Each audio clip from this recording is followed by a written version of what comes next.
Chapter 14. The Impression of Increase. Whether you charge your vocation or not, your actions for the present must be those pertaining to the business in which you are now engaged. You can get into the business you want by making constructive use of the business you are already established in, by doing your daily work in a certain way. And insofar as your business consists in dealing with other men, whether personally or by letter, the key thought of all your efforts must be to convey their minds the impression of increase. Increase is what all men and all women are seeking. It is the urge of the formless intelligence within them, seeking fuller expression. The desire for increase is inherent in all nature. It is the fundamental impulse of the universe. All human activities are based on the desire for increase.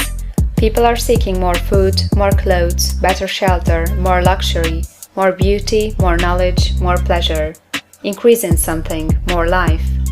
Every living thing is under this necessity for continuous advancement. Where increase of life ceases, dissolution and death set in at once.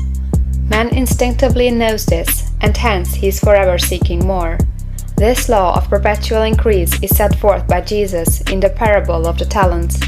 Only those who gain more retain any. From him who had not shall be taken away even that which he had. The normal desire for increased wealth is not an evil or a reprehensible thing.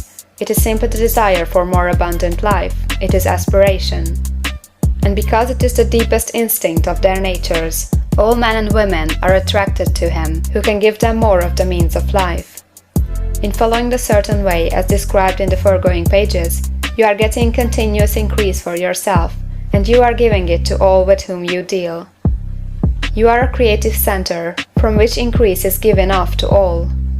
Be sure of this, and convey assurance of the fact to every man, woman, and child with whom you come in contact. No matter how small the transaction, even if it be only the selling of a stick of candy to a little child, put into it the thought of increase, and make sure that the customer is impressed with the thought.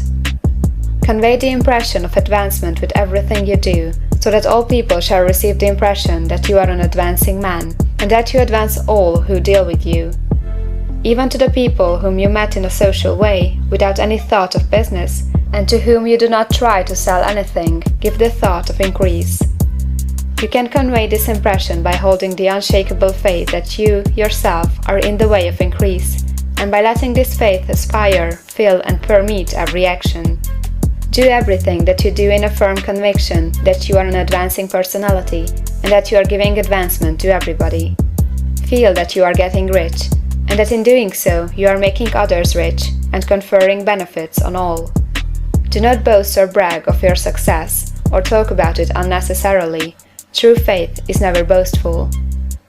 Wherever you find a boastful person, you find one who is secretly doubtful and afraid. Simply feel the faith, and let it work out in every transaction. Let every act and tone and look express the quiet assurance that you are getting rich, that you are already rich. Words will not be necessary to communicate this feeling to others. They will feel the sense of increase when in your presence, and will be attracted to you again. You must so impress others that they will feel that in associating with you, they will get increase for themselves. See that you give them a use of value greater than the cash value you are taking from them.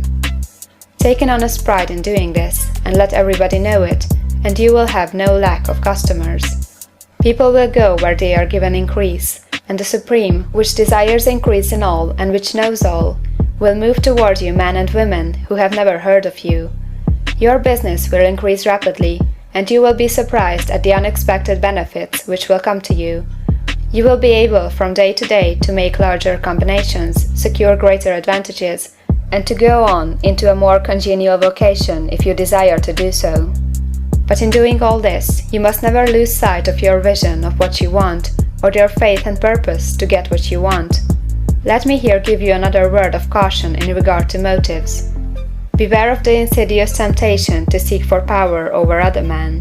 Nothing is so pleasant to the unformed or partially developed mind as the exercise of power or domination over others.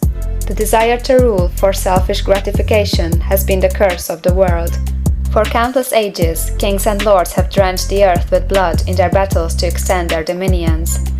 This not to seek more life for all, but to get more power for themselves. Today, the main motive in the business and industrial world is the same. Men marshal their armies of dollars and lay waste the lives and hearts of millions in the same mad scramble for power over others. Commercial kings, like political kings, are inspired by the lust for power. Jesus saw in this desire for mastery the moving impulse of that evil world he sought to overthrow. Read the 23rd chapter of Matthew and see how he pictures the lust of the Pharisees to be called master, to sit in the high places, to domineer over others, and to lay burdens on the backs of the less fortunate. And note how he compares this lust for domination with the brotherly seeking for the common good to which he calls his disciples. Look out for the temptation to seek for authority, to become a master, to be considered as one who is above the common herd, to impress others by lavish display, and so on. The mind that seeks for mastery over others is the competitive mind, and the competitive mind is not the creative one. In order to master your environment and your destiny, it is not at all necessary that you should rule over your fellow man, and indeed, when you fall into the world's struggle for the high places, you begin to be conquered by fate and environment, and your getting rich becomes a matter of chance and speculation. Beware of the competitive mind. No better statement of the principle of creative action can be formulated than the favorite declaration of the late Golden Rule Jones of Toledo: "What I want for myself, I want for everybody." End of chapter 14.